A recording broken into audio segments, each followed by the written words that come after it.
प्रधानमंत्री जी को सुनना चाहते हैं, मैं आपके बीच में एक पंक्ति कहकर अपनी बात को समाप्त करूंगा।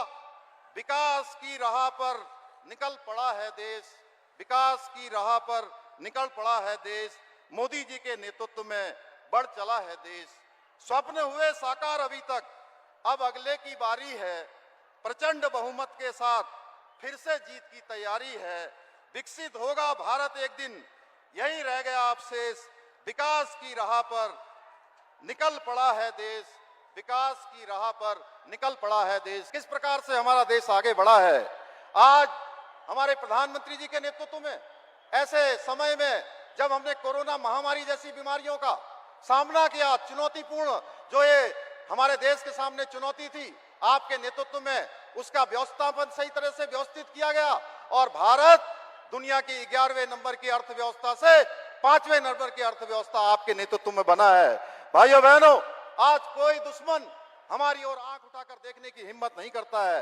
मेरा मानना है कि यही मोदी जी की गारंटी है कि आज का नया भारत पुनः विश्व गुरु के साथ साथ विश्व शक्ति बनने के मार्ग पर भी तेजी से आगे बढ़ रहा है। भाइयों बहनों, आदरणीय प्रधानमंत्री जी के नेतृत्व वाली सरकार ने 2014 के बाद वो ऐतिहासिक फैसले लिए हैं जिनकी कल्पना शायद ही किसी ने की होगी, चाहे वो सीएए का कानून हो या कश्मीर के अंदर धारा 370 समाप्त करना हो या हमारे आराध्य देव भगवान श्री राम का भव्य और दिव्य मंदिर बनकर प्राण प्रतिष्ठा वहां करनी हो। भाइयों बहनों, 3 तलाक से मुस्लिम बहनों को मुक्ति दिलाने का काम हो, सर्जिकल स्ट्राइक हो, ऐसे फैसले हैं जिन्हें हम नहीं पूरी दुनिया, पूरा भारत सदियों तक याद रखेगा। मेरा मानना है ऐसे ऐतिहासिक फैसले कोई ले सकता है तो वो आदरणीय प्रधानमंत्री नरेंद्र मोदी जी ले सकते हैं। भाइयों बहनों, हम सब जानते हैं आज उन्होंने हमारे यहाँ आकर हम सबको गौरवान्वित किया। भाइयों बहनों, और आपका जो उत्तराखंड से लगाव है वो किसी से छिपा हुआ नहीं है। हम सब जानते हैं जिस प्रकार से हम सब लोग उनको हृदय से प्रेम करते हैं, उसी प्रकार आदरणीय प्रधानमंत्री जी के हृदय में हमेशा उत्तराखंड बसता है। भाइयों बहनों, हमेशा उत्तराखंड बसता है। उत्तराखंड के लिए अगर पिछले 10 वर्षों में मैं बात करूं तो 2 लाख करोड़ से भी ज्यादा की योजनाएं यहां स्वीकृत हुई हैं। अनेक काम स्वीकृत हुए हैं जिन योजनाओं के बारे में हम सोचते भी नहीं थे, वो सारी योजनाएं हमको मिली है। भाइयों बहनों, उत्तराखंड तेजी से आज आगे बढ़ रहा है। आपके दिशा निर्देशन में, आपके मार्गदर्शन में हम तेजी से रात दिन काम कर रहे हैं।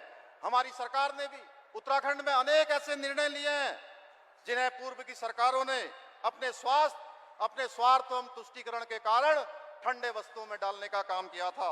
भाइयों बहनों, विपक्षी दल विशेष रूप से कांग्रेस ने जनता को वर्षों तक केवल और केवल यहां लूटने का काम किया है। अपने समय में कोई काम नहीं किया है, केवल और केवल कारनामे किए हैं। प्रधानमंत्री जी के नेतृत्व में आज जहां भारत तेजी से आगे बढ़ रहा है, भारत चंद्रमा के साउथ पोल पर पहुंचकर इतिहास रच चुका है, वहीं कांग्रेस अपने राजकुमार को बार बार लॉन्च करने की असफल कोशिश करती रहती है। हद तो यह है भाइयों बहनों, जब मोदी जी कहते हैं कि देश से भ्रष्टाचार मिटाओ तो कांग्रेस कहती है मोदी को मिटाओ और गांधी परिवार को बचाओ। क्या ये ठीक है? भाइयों बहनों, मैं आपसे पूछना चाहता हूं, क्या ये ठीक है? भाइयों बहनों, आदरणीय मोदी जी द्वारा जो अब की बार हमको 400 पार का नारा दिया गया है, वो नारा नहीं है, वो नए भारत की चाबी है और इस चाबी को सुरक्षित रखना हमारी जिम्मेदारी है। क्योंकि अगर मैं आदरणीय प्रधानमंत्री जी के शब्दों में कहूं तो यही समय है और सही समय है।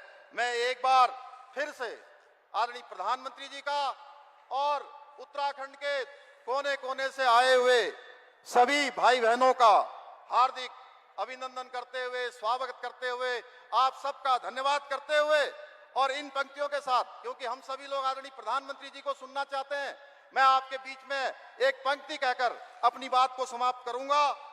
विकास की राह पर निकल पड़ा है देश, विकास की राह पर निकल पड़ा है देश, मोदी जी के नेतृत्व में बढ़ चला है देश। स्वप्न हुए साकार अभी तक, अब अगले की बारी है, प्रचंड बहुमत के साथ फिर से जीत की तैयारी है। विकसित होगा भारत एक दिन, यही रह गया अवशेष। विकास की राह पर निकल पड़ा है देश, विकास की राह पर निकल पड़ा है देश। आप सबका बहुत बहुत धन्यवाद। जय हिंद। किस प्रकार से हमारा देश आगे बढ़ा है, आज हमारे प्रधानमंत्री जी के नेतृत्व में, ऐसे समय में जब हमने कोरोना महामारी जैसी बीमारियों का सामना किया, चुनौतीपूर्ण जो ये हमारे देश के सामने चुनौती थी, आपके नेतृत्व में उसका व्यवस्थापन सही तरह से व्यवस्थित किया गया और भारत दुनिया की 11वें नंबर की अर्थव्यवस्था से 5वें नंबर की अर्थव्यवस्था आपके नेतृत्व में बना है। भाइयों बहनों, आज कोई दुश्मन हमारी ओर आंख उठाकर देखने की हिम्मत नहीं करता है। मेरा मानना है कि यही मोदी जी की गारंटी है कि आज का नया भारत पुनः विश्व गुरु के साथ साथ विश्व शक्ति बनने के मार्ग पर भी तेजी से आगे बढ़ रहा है। भाइयों बहनों, आदरणीय प्रधानमंत्री जी के नेतृत्व वाली सरकार ने 2014 के बाद वो ऐतिहासिक फैसले लिए हैं जिनकी कल्पना